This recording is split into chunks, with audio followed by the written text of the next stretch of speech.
This is the iPhone 15 Pro, and I'm going to tell you what really matters this year. It has a slightly new design with stronger materials, contoured edges, and an all-new action button, a camera upgrade, and also a new processor, which is better made for gaming. And as expected, the phone has gone up $100. What do you think about it?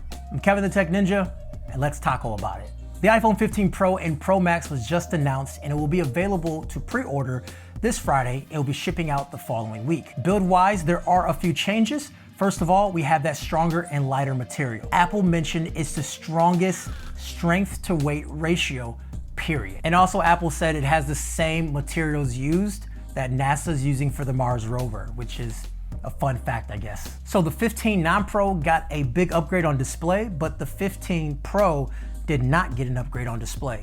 It's the same display that we saw last year. We have 4 different colors followed by the word titanium. So we have black titanium, white titanium, blue titanium, and natural titanium. These colors aren't really exciting, but them being Pro phones, maybe they're keeping the colors really muted. But I do like that natural titanium though. It has a brand new chip, which is upgraded in the gaming department. They demoed several games and spent a lot of time on that. Are you guys into mobile gaming? If so, let me know down below and we can do a deeper dive into it because they made some really large claims that I'm excited to get my hands on. This brand new chip also has an AV1 decoder, which makes streaming video content even smoother. And also you get faster transfer speeds via USB 3 when plugging your phone into a computer. And I think that part is huge if you're shooting with ProRes video, as those files are very large. Getting faster speeds plugging into a computer is something that I would definitely take advantage of. There is yet again another update to the camera system on the Pro, and this time it's using a lot of AI and machine learning tricks to give you these results. So we still have a 3-camera system on the back, but now we actually have a 7-lens system. And I know that sounds kind of confusing, so let me explain. So you have that 48 megapixel sensor from before, but now it's snapping 24 megapixel shots instead of 12 megapixel like last year. These images captures more data for editing, but also can provide better images overall. The main camera lens lets you pick from 24, 28, and 35 millimeter. You can even choose one as your default.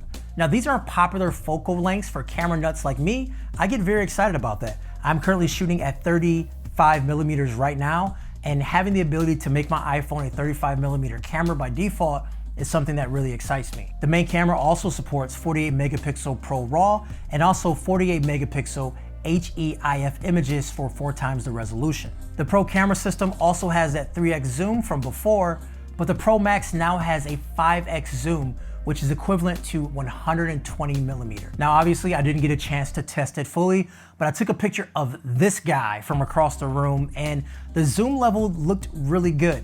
And I was able to secretly compare it to my S23 Ultra that I had in my pocket at the same focal length. And yeah, the iPhone actually did a better job. I'm excited to compare these two cameras really soon, so make sure you are following me for that. Also, when taking a picture of a human, of a dog, or of a cat, the iPhone knows what you're taking a picture of. So when you go back to edit that photo, you have the ability to play with the depth. So even if you didn't go to portrait mode, it still sees it as a portrait shot, and you could then play with the image that way too, which is really nice. Night mode, dynamic range, and also the actual lenses on the back of the phone has a new coating. So a lot has changed on the camera system, a lot more than I could talk about in this video, but I'm excited to just use it. You know, instead of talking about it, I like to really use it, and I'm looking forward to putting it up against some of the best cameras around. So there's also some other small updates that has occurred on this phone, like Wi-Fi 6E, which is faster Wi-Fi speeds if you have a compatible router. And also Apple put in a lot of emphasis on call quality this year. Those are little things that can go a long way, so I'm excited to test those things out. Battery size is the same, but I really hope battery health gets a little bit better. A lot of people with the 14 Pro Max really struggles getting through a whole day, but the first 6 months of having the phone, you didn't have that issue, but now the battery has kind of degraded a lot for a lot of people. So hopefully this year's battery life and battery health is a lot better too. So I'll definitely be looking at that. And then we have the new action button, which can be assigned to different things on your phone. You press and hold it and it can mute your phone, or you can have it launch a camera, turn on the flashlight, or even launch a shortcut. I definitely will assign mine to the camera. Getting to the camera easier is something I've wanted for a very long time. And also when you're in the app, the action button can be used to perform a task like pushing the action button will actually take a photo. So that's what's new with the iPhone 15 Pro. Is it worth it?